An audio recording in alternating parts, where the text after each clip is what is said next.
All right, here we go. Hey, welcome. Good morning to everybody or anybody that's listening to this. Tough Talks and Leadership. Danny Martin with my guest today, Jeremiah. Insert 1,000 nicknames, Foxwell, right? Because this guy is a legend in the EOD community.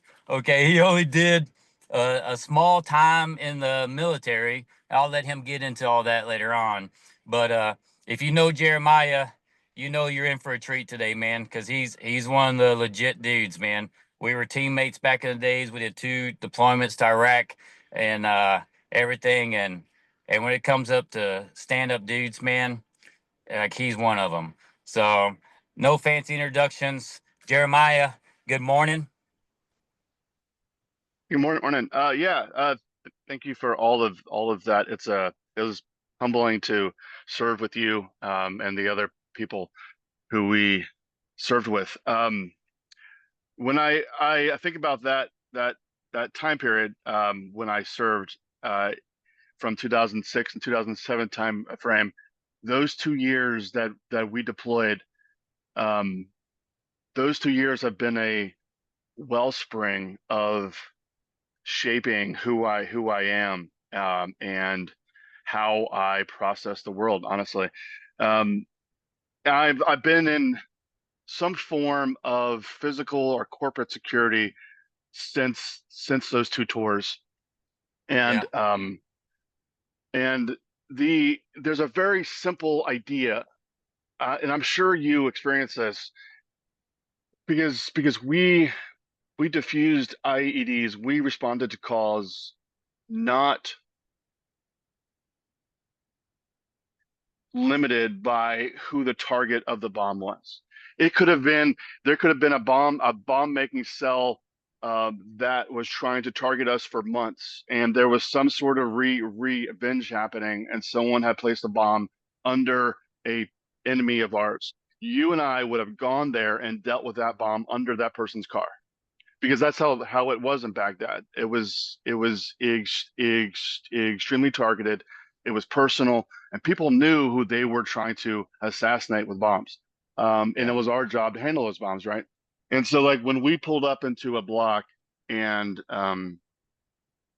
and people knew that we were bomb techs, they knew that we were there to help them survive whatever that threat was, and they would get out of our way sometimes. Sometimes they didn't. Sometimes they would actively target us, but sometimes when they knew that we were there to protect them, they would get out of our way, right? And that simple idea that if you are responsible for someone's basic need, for someone's physical safety, that you are aligned with their selfishness, you are aligned with their need to live, they will go out of their way to protect you. And that simple idea is what has led me to being some sort of physical security and corporate security.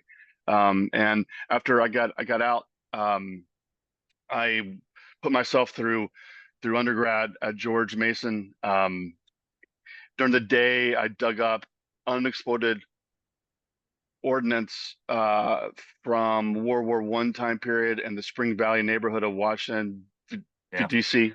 I put myself through grad school, um, through school at George Mason, where I studied Arabic, um, so I could understand the point of view of the people who I just spent time fighting in their in I Iraq, right? And I was like, I want to understand their point of view. I got to understand their language.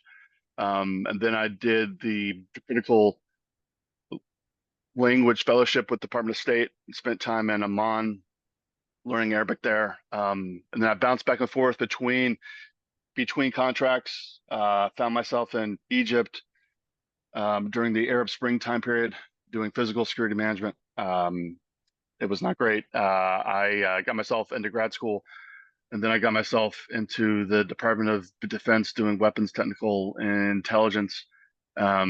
And then in 2014 timeframe, a buddy I studied Arabic with had a Apple started a new product security team to treat the iPhone like it was uh, POTUS, right? Like the idea of like how do you pro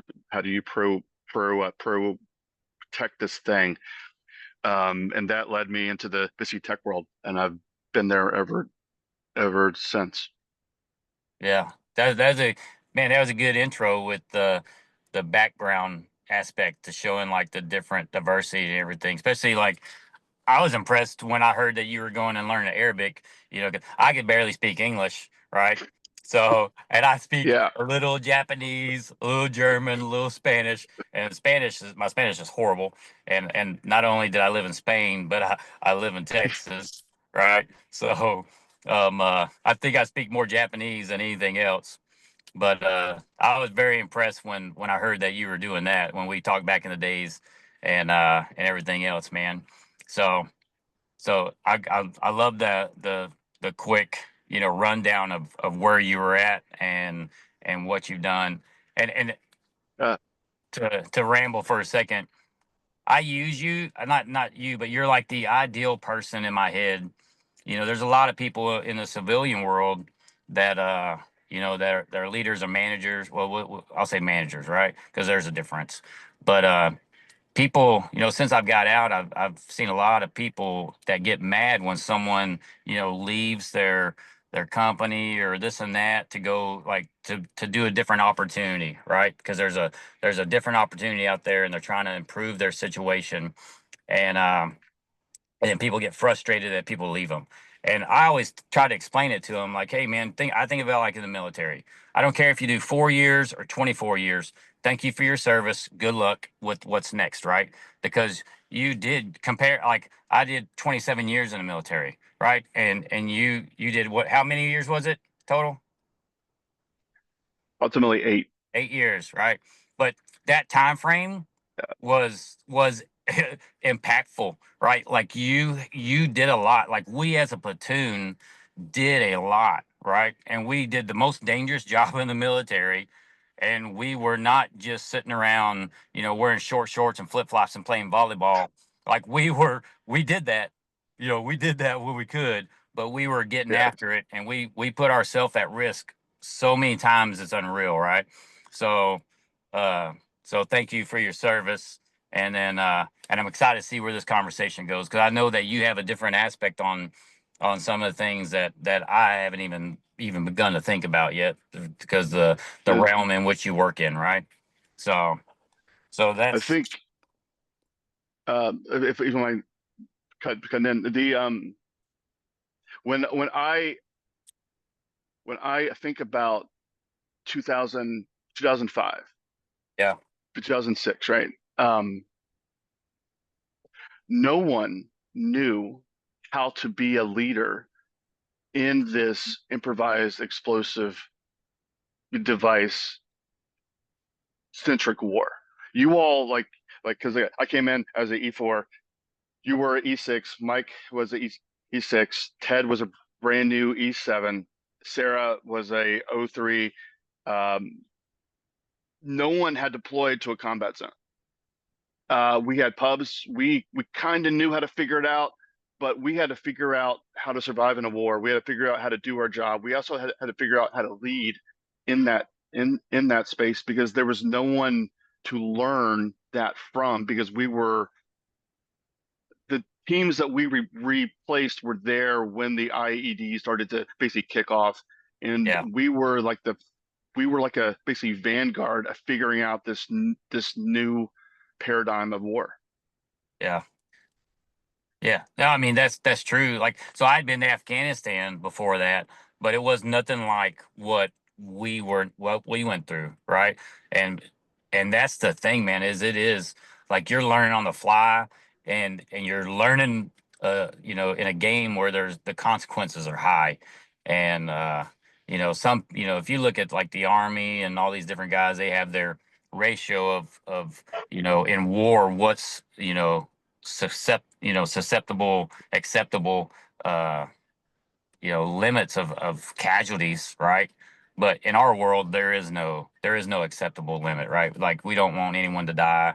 or anything like that, right? And you talk about leading, not only just the leading, but man, just the skill sets and the knowledge we needed, right? So like nowadays, like they go through all these HME courses, so homemade explosives, right? We go through all these different kind of training events that are basically, you know, they mimic real world experiences in the training environment, but we didn't know that. There is so much stuff. Like I started going through, once we got back and we started learning, we started getting some more training. I started seeing stuff like all these precursors for, HME and stuff that I would go and see all the time. And we'd do a cache. We'd go, find a cache somewhere. I'd go and dispose of stuff. And there was precursors I didn't even know were precursors. And I would leave them there, right? I would leave them there, and then I just left them there. I could have took them and blew them up or something, but we had no idea. And then there's, when you were testing something to see if it was explosives or something that could be used, it was more of a, hey, grab your knife out, stick it in there, put a lighter to it, put a lighter to it. If it sparks, if Oh it's man. really violent with the flames, then you're like, ooh, maybe this is something. If it doesn't, then maybe it's just something they use for farming or whatever.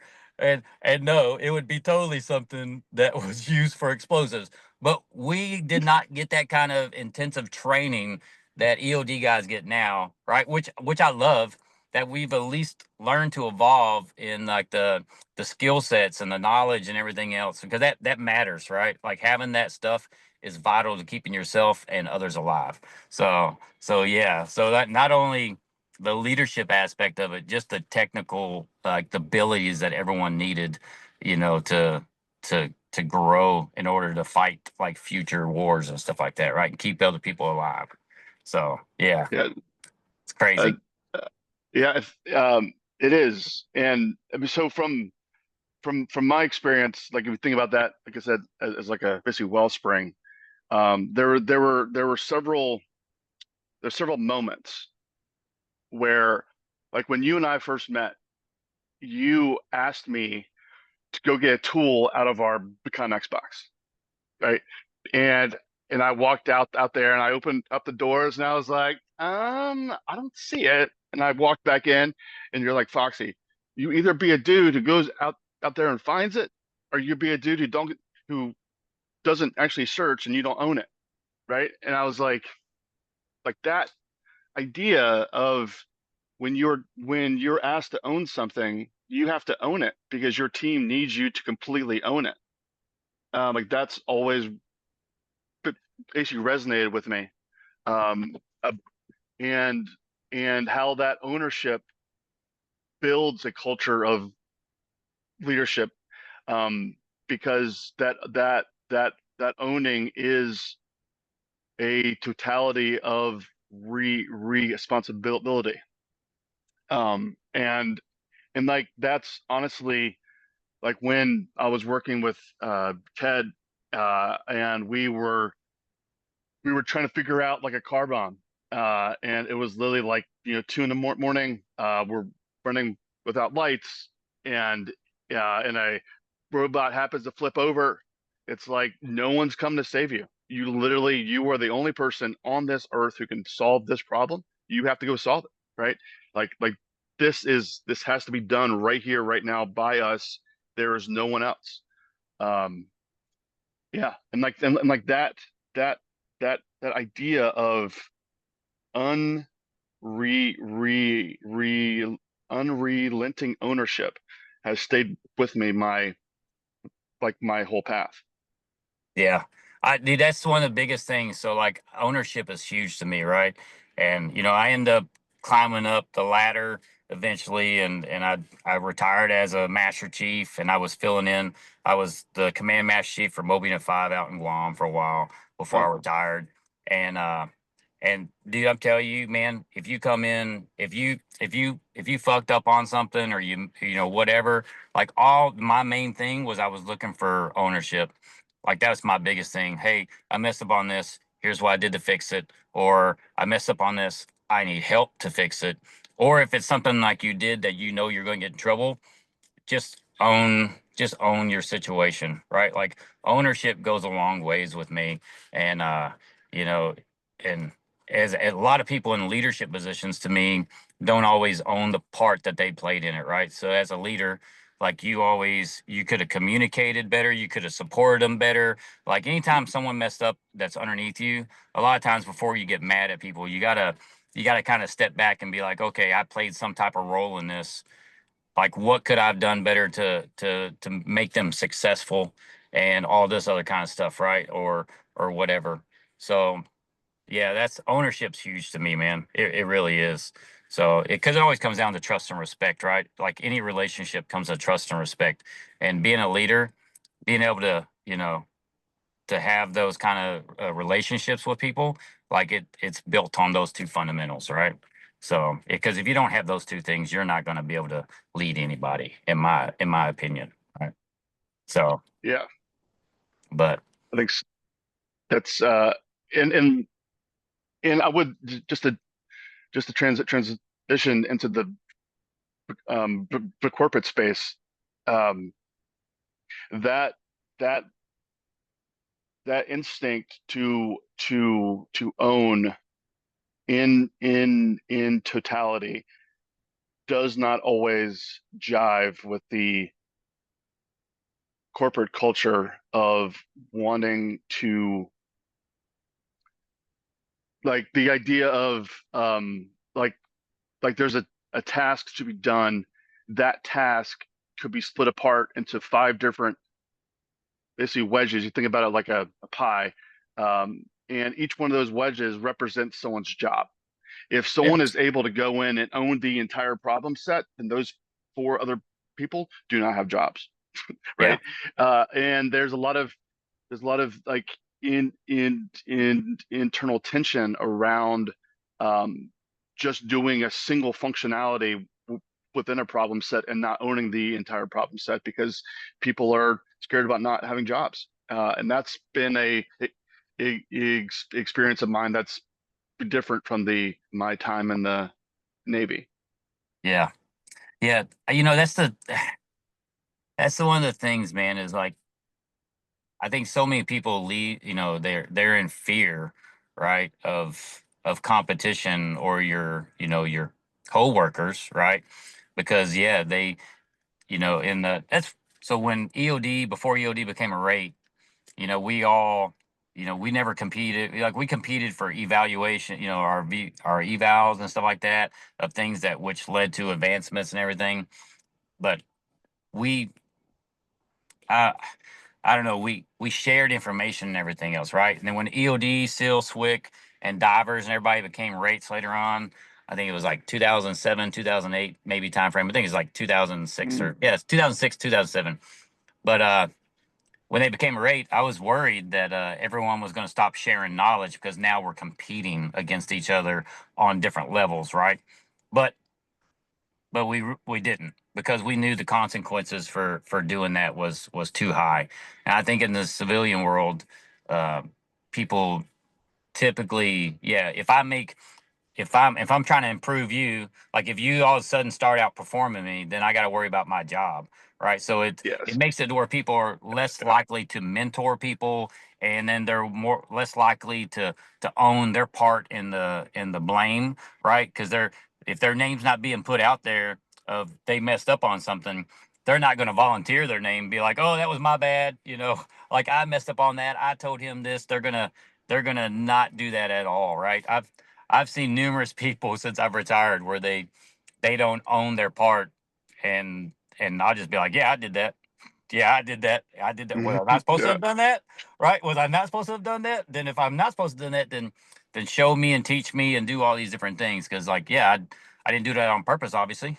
So like, there's a lack of training or guidance or something that happened. So let's fix the problem. I'm not worried about getting fired or anything else, Mhm. right? It's just hey, it is what it is, right? So yeah, I And messed up.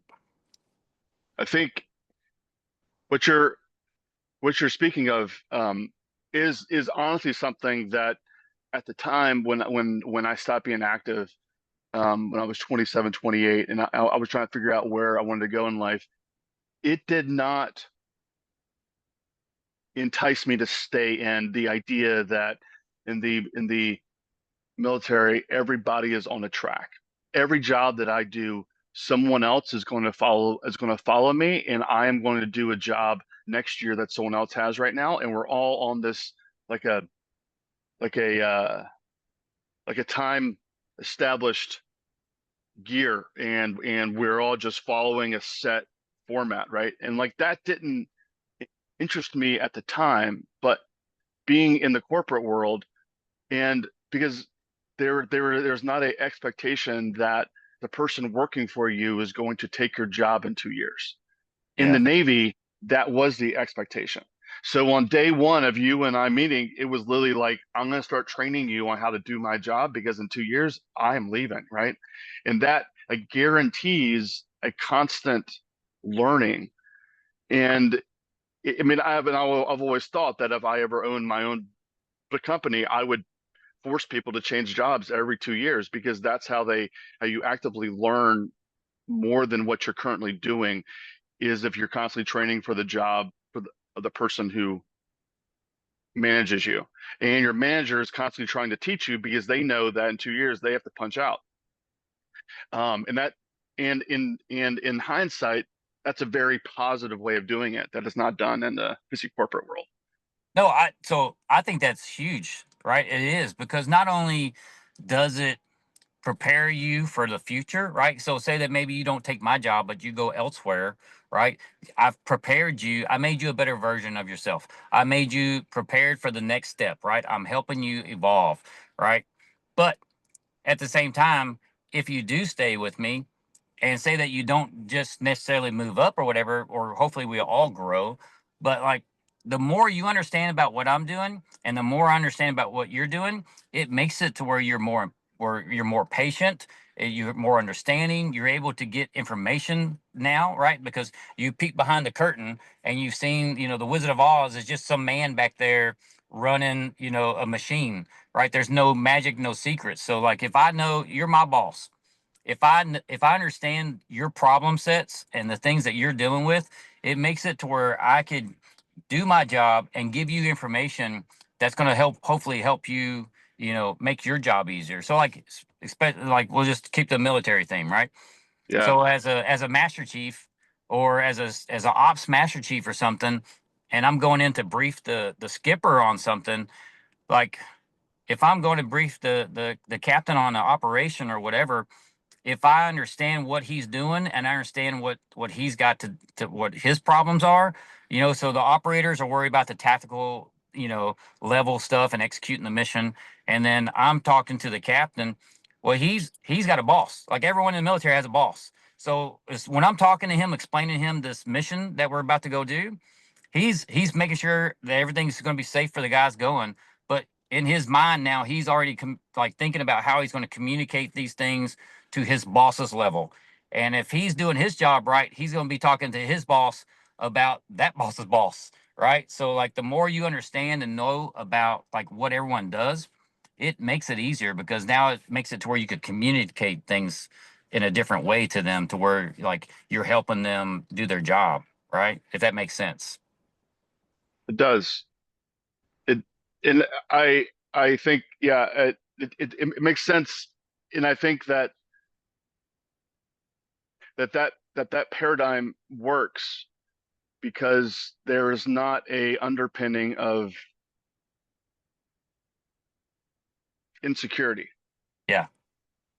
right? There is not a underpinning of, um, if I don't learn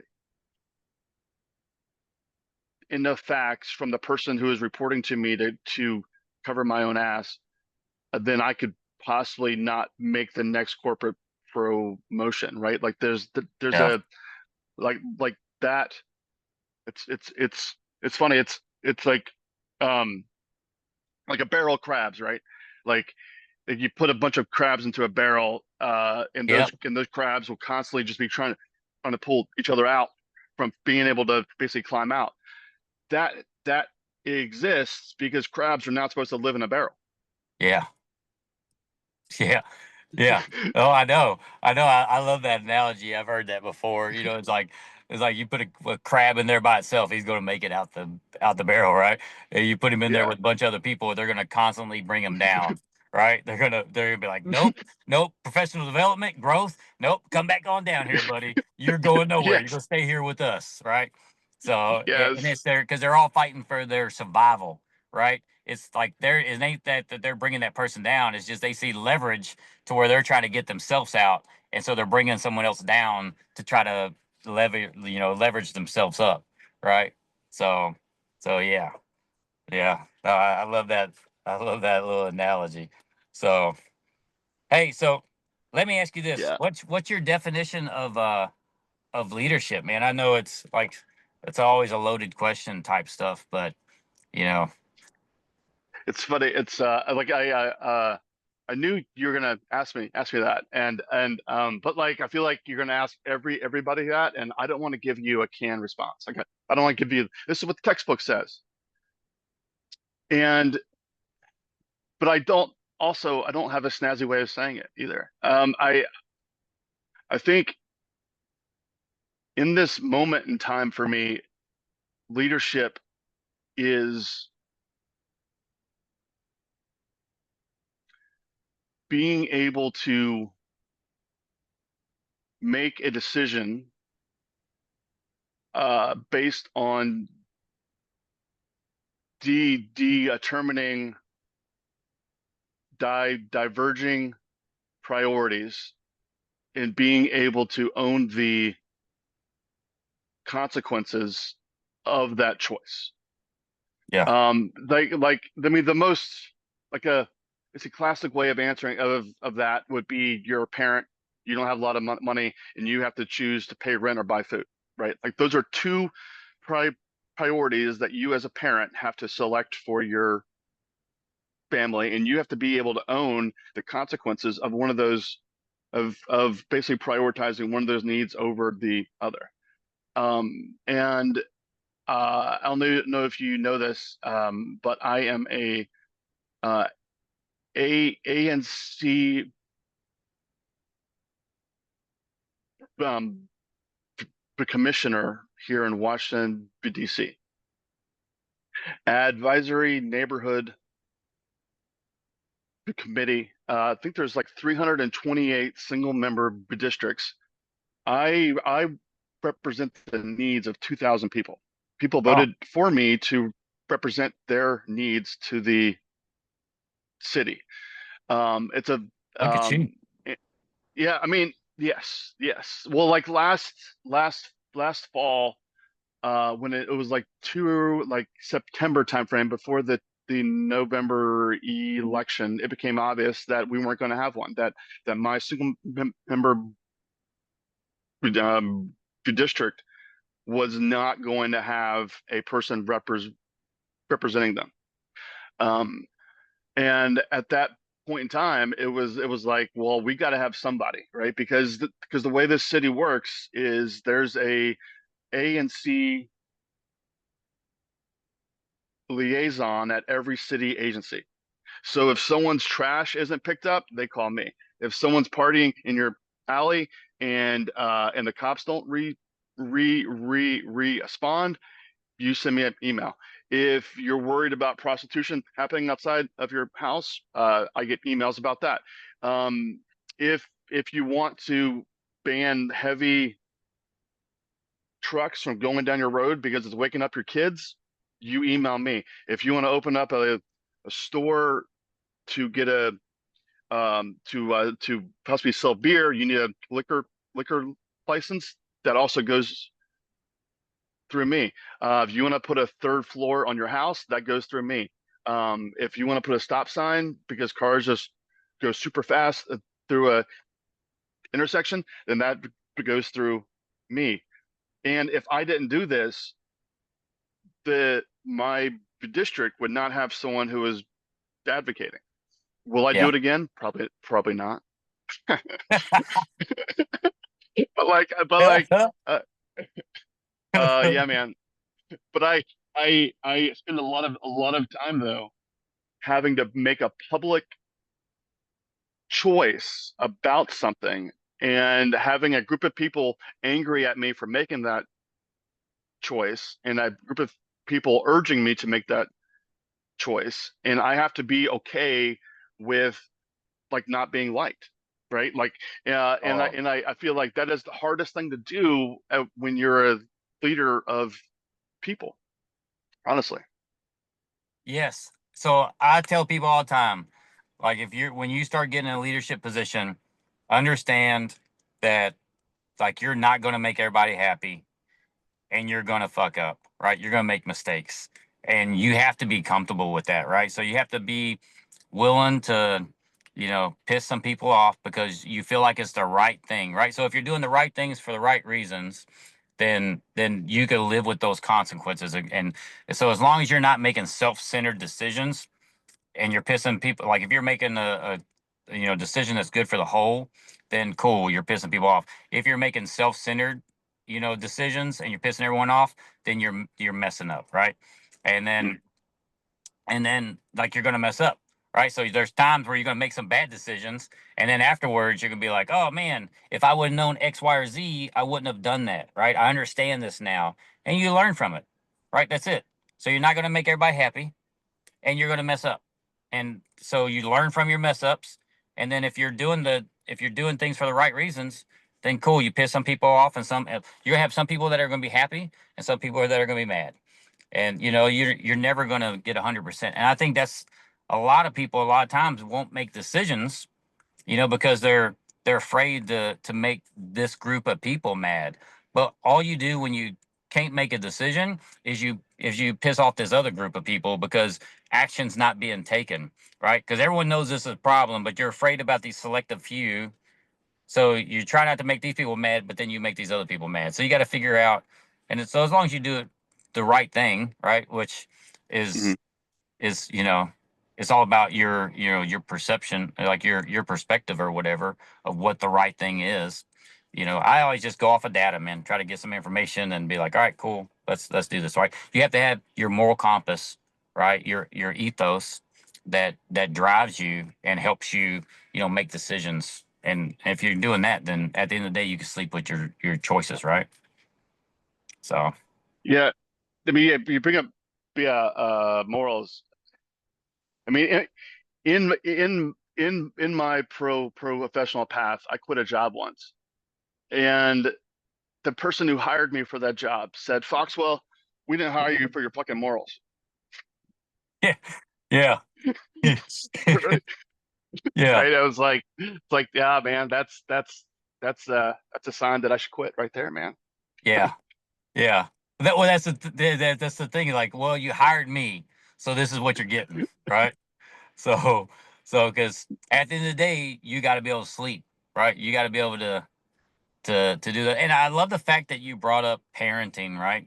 Because I know you got 3 kids now, right? So Yeah, when we knew each other back in the days, you didn't have any kids, and now you no. got 3, and but parenting is one of those things, man, where it's like if you're like you talk about learning from mistakes and never going to make everybody happy, that's parenting, right? Because you're not always going to make your kids happy, right? And then so there's going to be one that's going to be happy with what you did and everything else, but and you're going to make mistakes, right? Like as a parent, there's times where you're like, oh, maybe I should have handled that differently or whatever. But at the end of the day, you have their best interests involved, right? Most parents do. Hopefully they do. I know Hmm. there's people out there that don't, right? There's people out there that being a parent doesn't change like their lifestyle or anything like that. And you got to feel for those kids that don't have someone in the house that, loves them and protect them, right? But I leadership is think this leadership same like you have to pretend that everyone's your kid, right? And then just make decisions based on their well-being, right? So And I think like that point right there, I thought about this last night, that like the difference between me, one difference between me now and me when I was before I had kids, especially in the military, is as a parent, I am 100% cool with being a hypocrite. right? Because being a parent is being a hypocrite, right? Like, I don't want you to jump off that roof into that pool. No, absolutely not. But I would have done that, Yeah. right? Like like a and I think being a leader, you have to be okay being a hypocrite, even though you know that everybody under you is going to judge you for being a hypocrite. You have to be cool with it, and it's so hard to be a hypocrite, except when you're a parent. Yeah. Oh, dude, I'll tell you, my kids compared to me, they're angels, right? And because I was always in trouble and everything, and they're definitely not. And then when you talk about the hypocrite thing, man, when I was like, say I was the master chief for Mobian 5, like some kids would get in trouble, some EOD guys or another sailor would get in trouble for doing some stuff. And then someone, some chief or senior chief or whatever be like, Danny, you never did that, and I'd be like, yeah, bro, I did. I go, but the difference is like, they'd be talking about some kid that was like 23, 24 that did something. And I was like, difference is at that age, I was not in the EOD community, right? So Mm. like they are entrusted and held to a higher standard than I was at their age. And yeah, when I got in trouble back then, like if I got caught doing the same thing, I would get in trouble for that. Right. So would I have done it back then? Yes. But if I got caught doing it, I'm gonna have to pay the piper. I'm gonna have to pay the man. And so while yes, I did it, but I still have to hold them accountable for it now because they're held to a higher standard. So when I was that age, I would never have made it into the EOD community. I wasn't even mature enough to be, responsible for the things that we had to deal with, right? So so yeah, the whole hypocrite thing, it is because but that's the thing is you're always trying to, as a leader, you're trying to teach people, from your lessons learned, right? So you have knowledge Mm. and experience, right? So knowledge is stuff that you get from a book or from attending a class or something. And experience is the things that you go through or your fuck ups, like your mistakes, right? And so you always try to teach people through your knowledge and experience, but most people don't learn until they experience it, right? So you could tell someone all day, don't touch that, it's hot, don't touch that, it's hot, but until they touch it and they go, oh shit, that's hot, like they're gonna do it, right? So but anyway, rambling. Yeah, it's true. Yeah. Yeah, it definitely. Yeah, I think being a parent, it also forces you to have empathy Yes. for others, um, and and to give grace. But yeah, Yeah. it's been important Yeah. for sure. That's one of the things too, is like being a parent. I've seen, I see a lot of guys that are talking about, well, my kid would never do this, and this is how I would handle this kid, and they got kids, but maybe their kids are like 5 and 6 years old, right? And then you're talking about dealing with a 16-year-old. Your kids have not got there yet, so you don't know how you're going to handle it, because when your kid gets to 16, that's the first time you're going to be learning how you're going to deal with it, right? In real world. Because it's easy to say, I would do this, because you don't have to live with the consequences. But when you actually have to deal with the consequences, then a lot of times people will make different choices, right? So a lot of people will be like, oh, I would just do this. And then, but if they really had to do it or they were in that moment, maybe they wouldn't, right?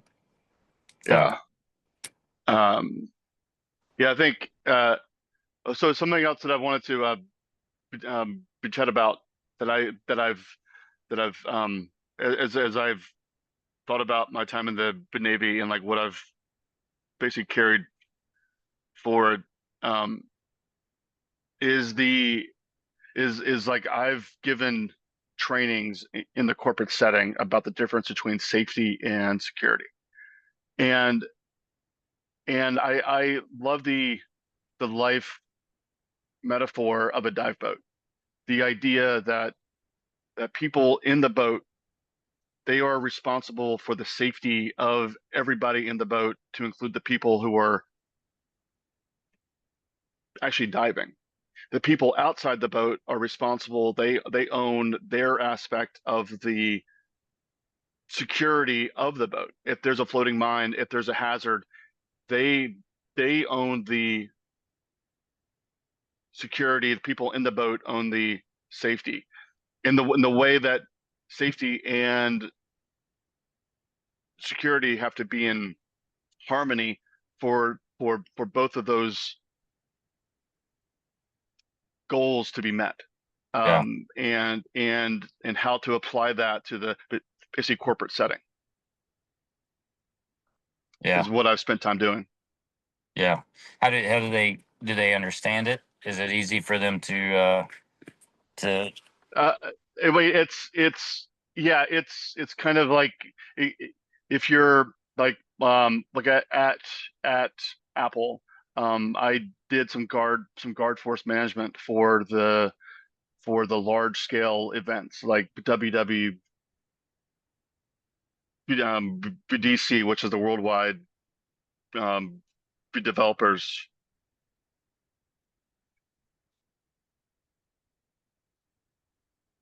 conference, and doing guard force management. The idea of the putting a guard inside of a building and to stand by a door and being like, you are responsible for the safety of this building, and then putting a guard outside the building to walk a set route. Like that guard is responsible for the actual security, and trying to then build basically corporate policies around that safety and security intent, um, to to worry about things like physical security and personnel security and brand security, and also to limit liability,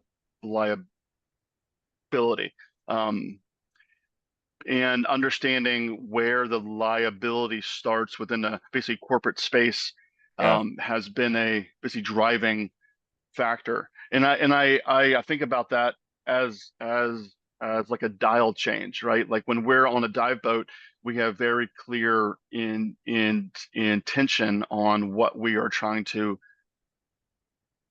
do and keep safe. And in the basic corporate space, you have to also be worried about things like brand. Like if there's a fire, you got to get everybody outside, not only because you want to keep them safe, but because the company could be sued if you don't.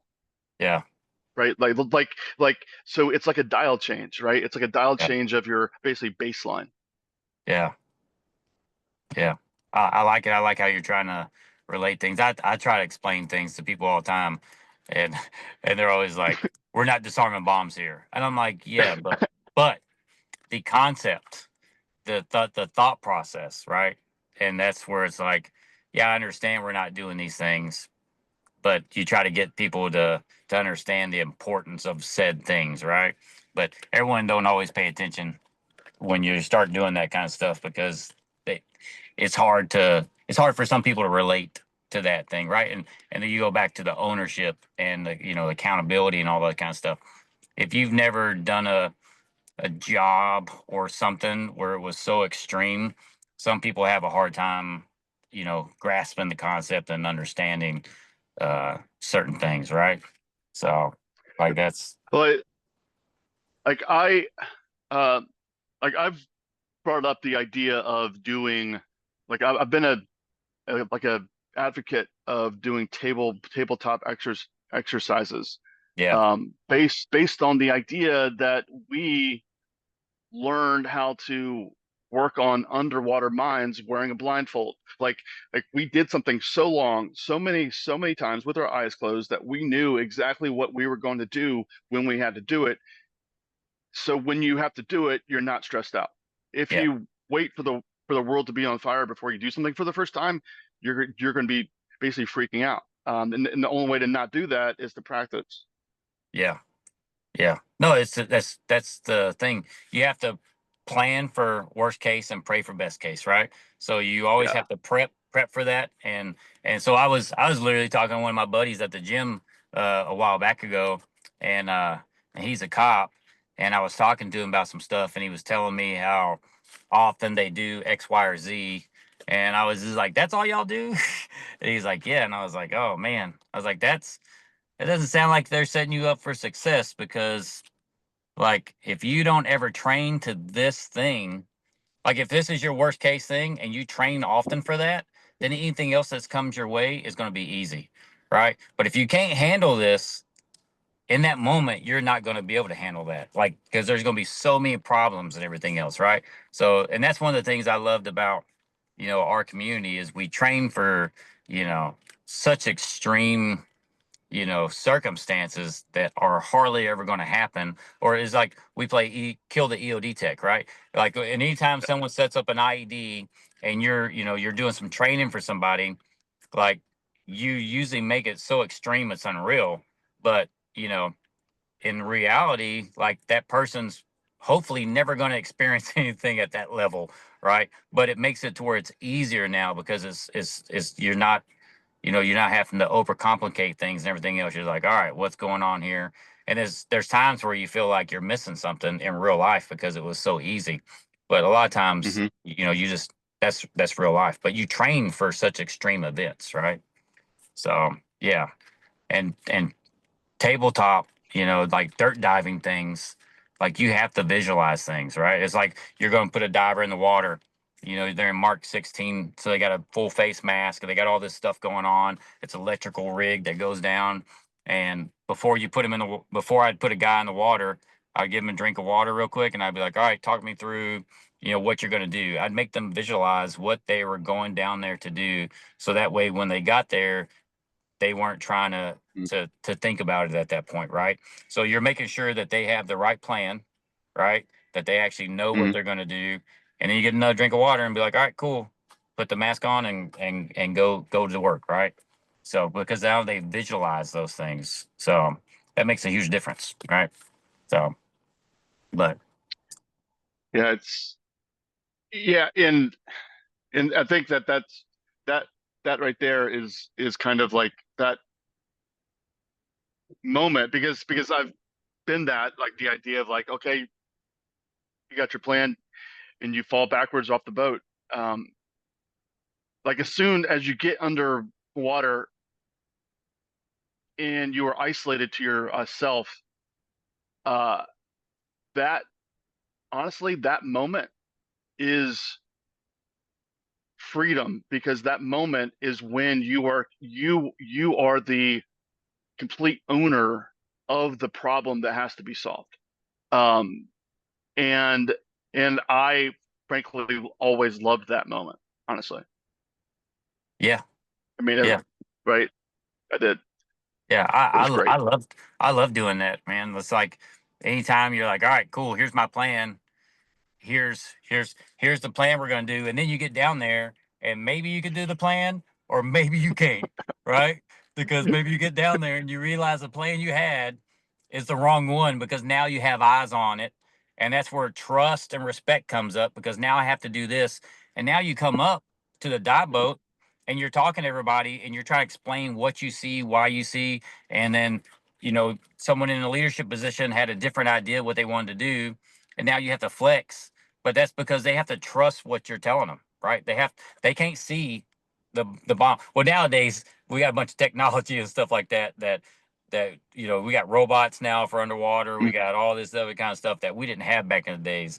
So I feel like nowadays most time you're going down there with a better game plan, right? But like in our days there was no robot or anything. Like we were the ones, and we weren't coming back up with pictures to show things. We were just had to explain what we saw and what we thought we could do, and or why we ad libbed and went against the plan, right? And then you're Mm-hmm. hoping that whatever you did was good enough. And then if it's not, you gotta pray that your leader uh, is okay with people making mistakes and just bouncing back and going, okay, all right, that didn't go as planned.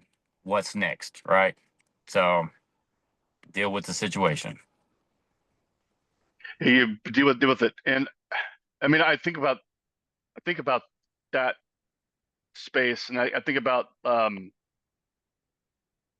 the like during our second basically workup that we did when for people who don't know this we were on a debt or on a platoon that like 75% of the team members stayed on the team, and we had a pretty short window to get back out the door to be a part of the basically pre-surge force in 2007.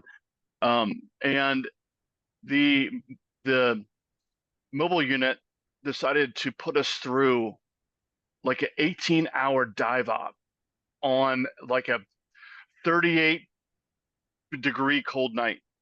Yeah. Uh, right? But like that moment, that like 18 hours of suck literally just fused us into a solid team. Yeah. Yeah. Yeah. It did. It did. Oh man. And the thing is as us going Iraq, or whatever, we were like, we're not even gonna be diving. Wrong. We did some diving, right? That's where we're We like, did. we're not even doing this. And then nope, we end up doing it, right? Well, we didn't like you guys did. I end up doing calls and stuff. So yeah. Yes, I did.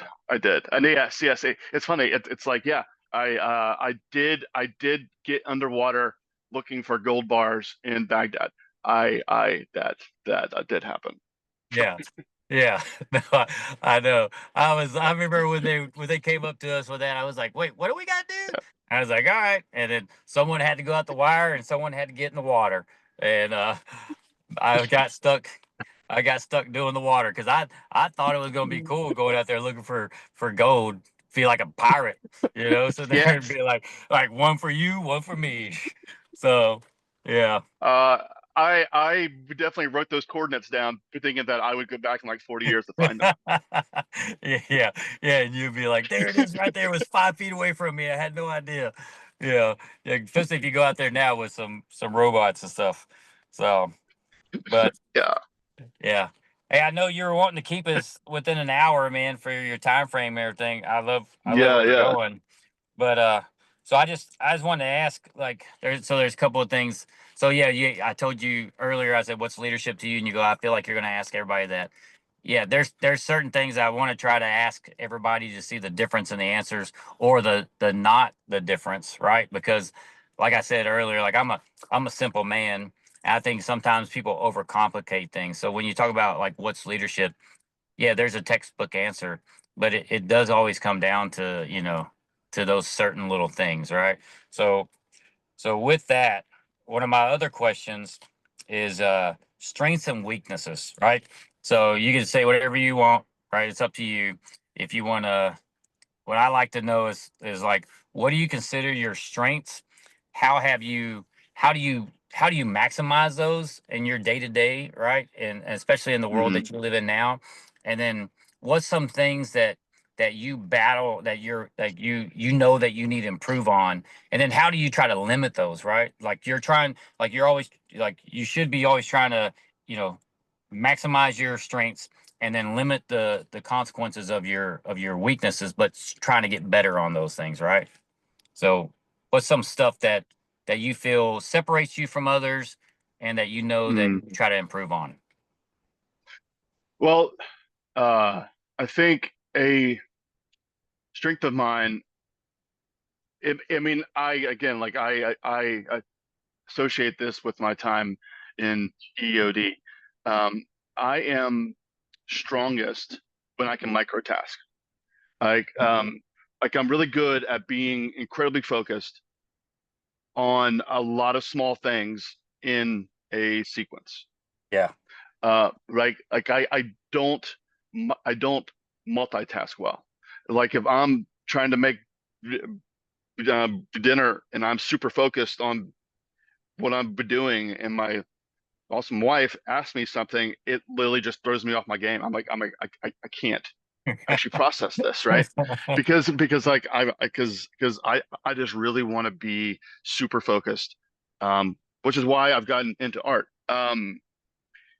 Now Yes. with the for a issue weakness, like when you knew me, operationally, I struggled with being someone who stuttered, because I've been someone who stuttered my whole life, and there was a immense amount of pressure to be able to express myself verbally while under stress, right? Which I would focus on speaking incredibly slowly and monotone, right? Like the idea of like if you ever heard Joe Biden talk, Joe Biden went to a place called Hollins. Hollins is a speech therapy place that modifies how you talk, and you talk incredibly slowly. But that's not who I am. Yeah. And I had to somehow basically reconcile who I was with the professional person that I wanted to be.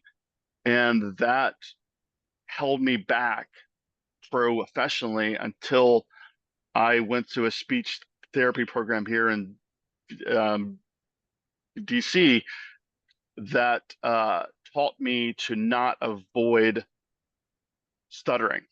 Like in 2013 timeframe when I was a weapons technical intelligence analyst, and I had to go um, basically present to a 3 or 4 star about what was happening in X battle zone.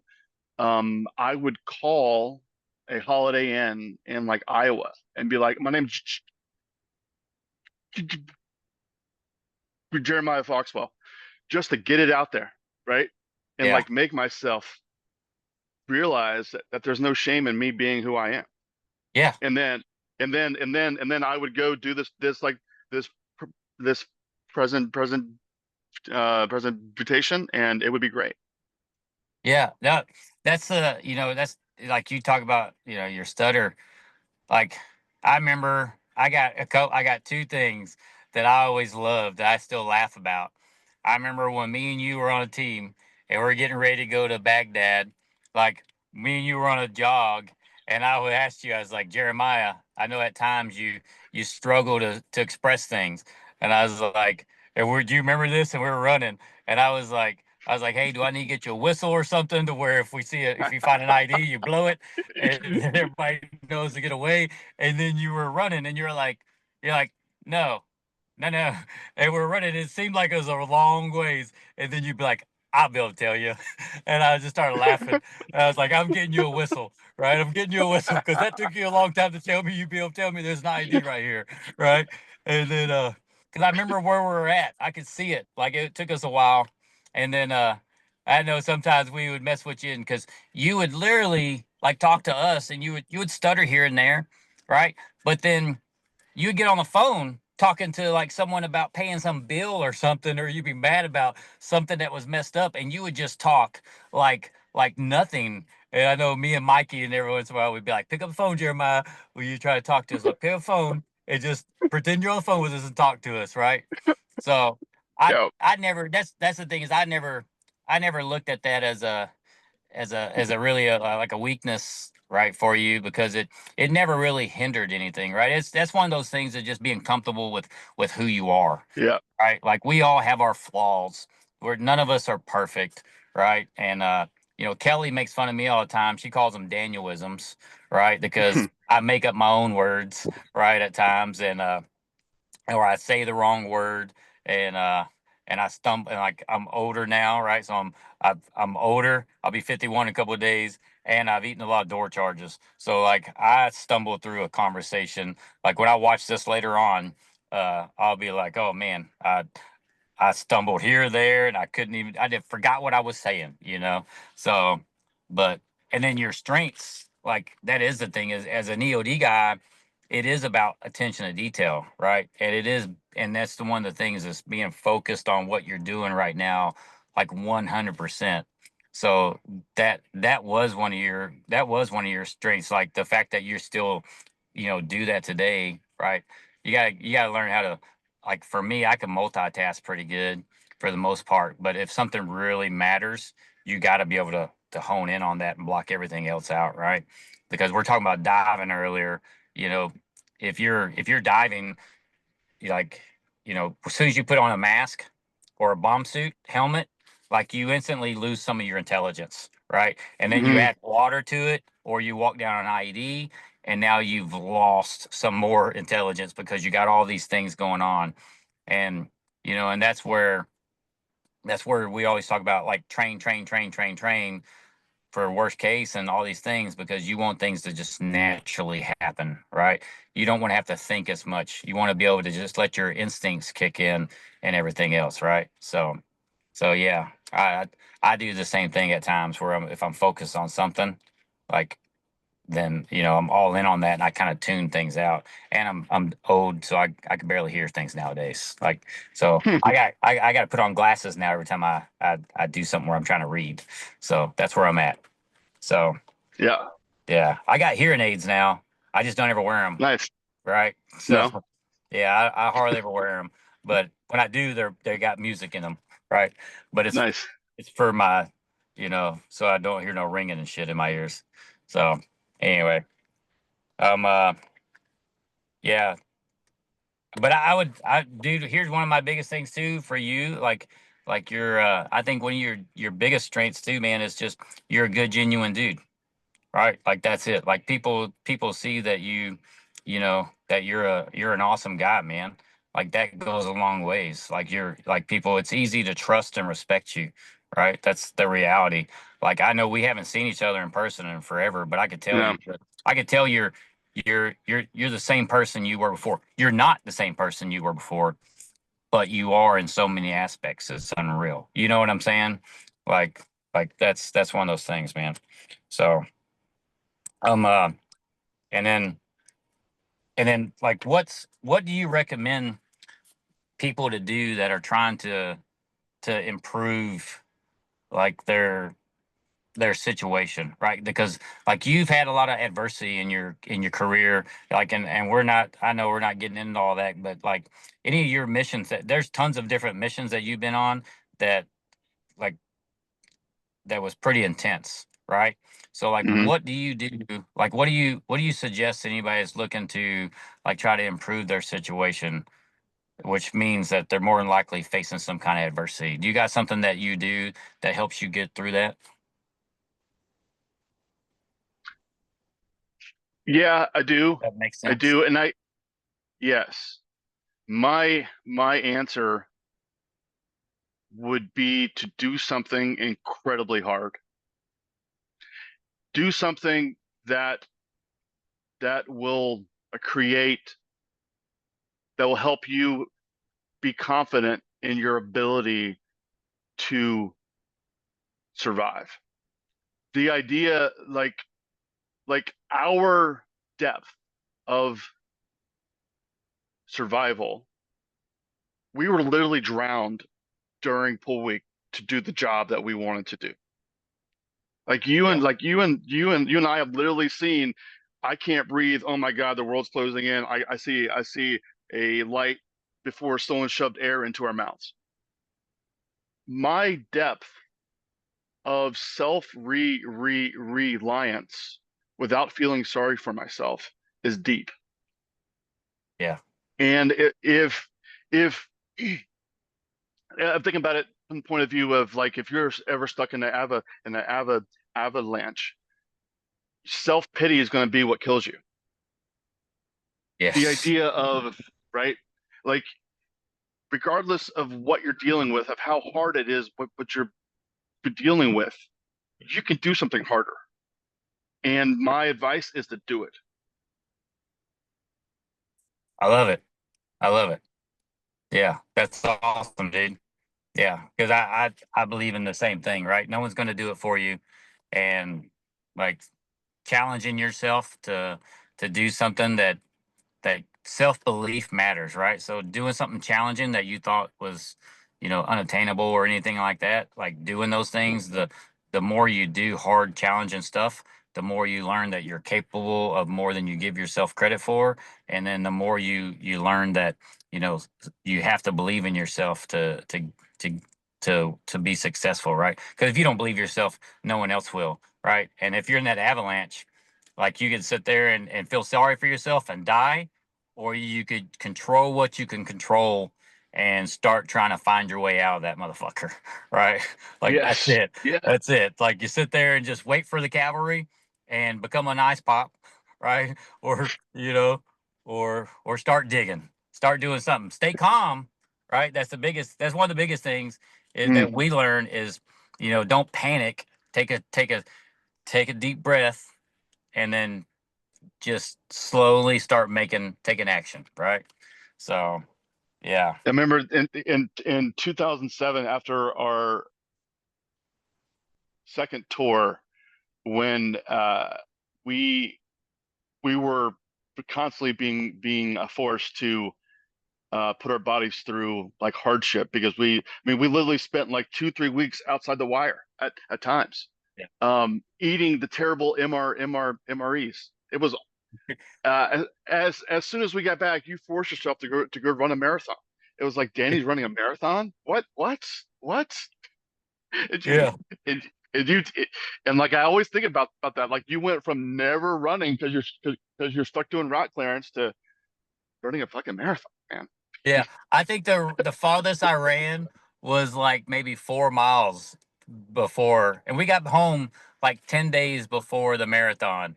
Yeah, and it was a Houston marathon, and I remember I was doing okay, right? I was doing okay, and then I was probably at mile 20 where most people hit the wall, if not sooner. But I was at mile 20, and no shit, there was some people sitting there cooking some brisket. They were having a big old barbecue, and there was a beer truck there. And I was like, "Oh man!" And I grabbed a beer, and then those people were like, I was like, "Oh, brisket." I was like, "Man, I ain't had nothing this long." And they were like, "What? Come on, sit down." I went and sat down with them, and I ate. I ate, and I drank the beer, That's awesome. and then I started running again, and that was probably one of the worst decisions I ever made in my life. I should have just kept going, right? But the fact that I sit down, my body was like, "Oh, what are you doing, brother?" Right? So I finished, but it was not pretty, right? So, but yeah. And then, hey, I do want to address that. Like you mentioned earlier, you Yeah, got into painting, because I know we're getting close to probably you having to yeah, yeah, to sign off, right? But I do want to yeah. bring up the fact that like you took up painting and everything, and you've had some stuff displayed and everything, and man, I love it, dude, because like you did the one piece, dedicated for KP, so Kevin Powell, our one of our team chief that was on that second deployment with us, and we lost him.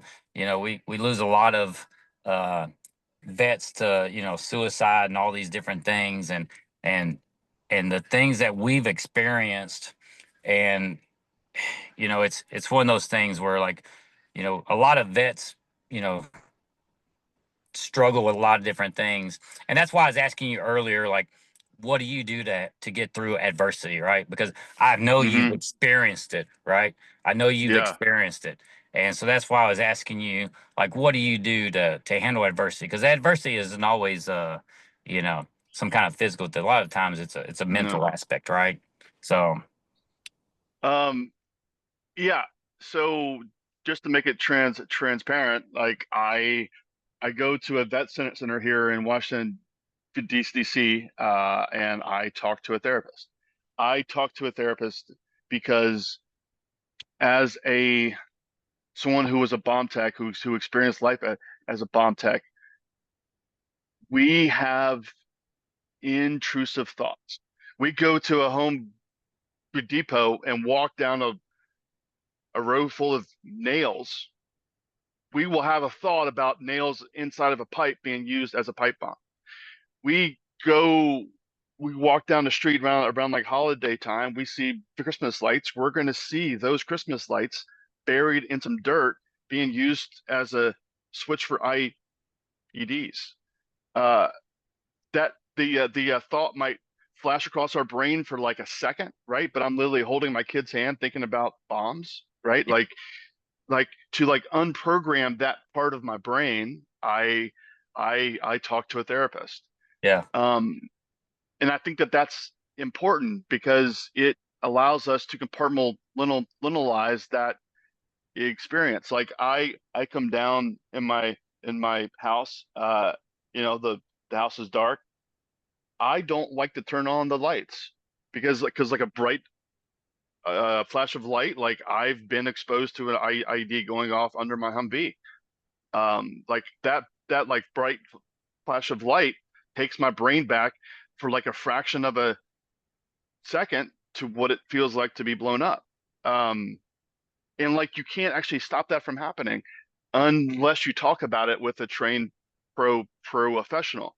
And Yeah. that's why I go to a therapist. And when I had the chance to, I was I've been a visual artist all of my life, and due to some life events, I became more of an artist and spent time doing that. But when I had a chance to make art for a behind the uniform art show here in Washington, DC, my therapist challenged me to make art that was not comfortable, Yeah. about what life was like outside of the uniform, and that's when I thought about to Kevin, um, and and just the idea that um, we should all be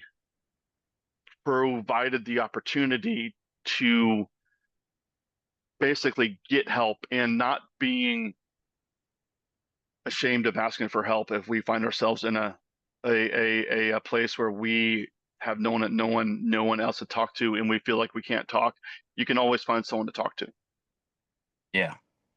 Yes. Yeah. Yeah. I love it, man.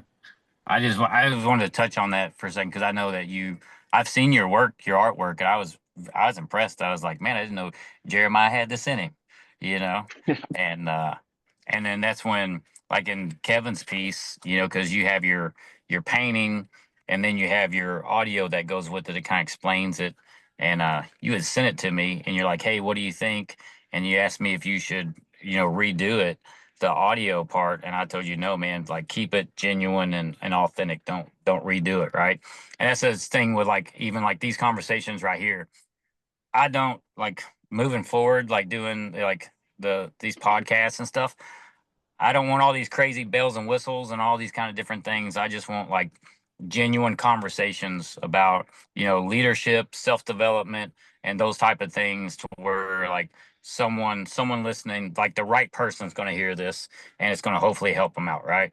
So, so that's the thing, and I love that you've found so many different outlets. I love the fact that you're involved in your community and you're doing your art and everything else, and like that's the thing is like we forever did the job that had like huge consequences, but it was always in protection of others.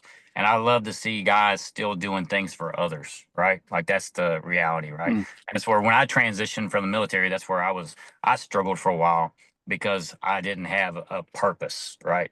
I didn't feel like I had anything. I was trying to figure out my what's next type of thing. And I had a plan, but it just wasn't the one I wanted, right?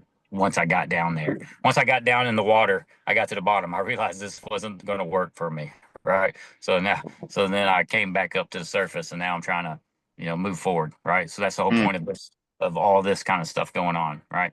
So I love that, and then you being vulnerable, right? To talk on that just now as a leader, you know, you have to learn to be vulnerable. Being vulnerable makes it to where you're approachable, right? And being approachable, that doesn't mean you bring all your shit to people and people know all your mm, drama, right? But being vulnerable means that you're one to share like those kind of things like that. And then people that just makes you approachable to where people are going to come and tell you like their problems because you want people to be able to come tell you their problems because you want to be able to, the sooner someone tells you the problem, the mm. sooner you can start getting to a solution, right? So, but anyway, I love it and I appreciate it, man. I know I'm gonna try to wrap it up because it's 8:10 on my Yeah. time, so nine Oh nine yeah. ten your time. I know you wanted to say you wanted to stick in an hour time frame. Um, uh, I'll tell you, man, I loved having you. Uh, this is on my third podcast, right? But but man, like I definitely wanted to get you on here and and get your side of get your story a little bit and get your thoughts on leadership and everything. And I'm excited to see what's coming for you in the future, man. I know that anyone that has you in their life is a better off, right, for having it. So, um, uh, don't hang up. I'm going to stop recording, but don't hang up yet, so I Okay. can tell you Okay. bye. Right? Yeah. Yeah. I didn't want to say sign off and then you dip out on me. But for those of you that listened all the way through here, I appreciate you, and look forward to the next episode. All right, let's fucking go get it. Peace.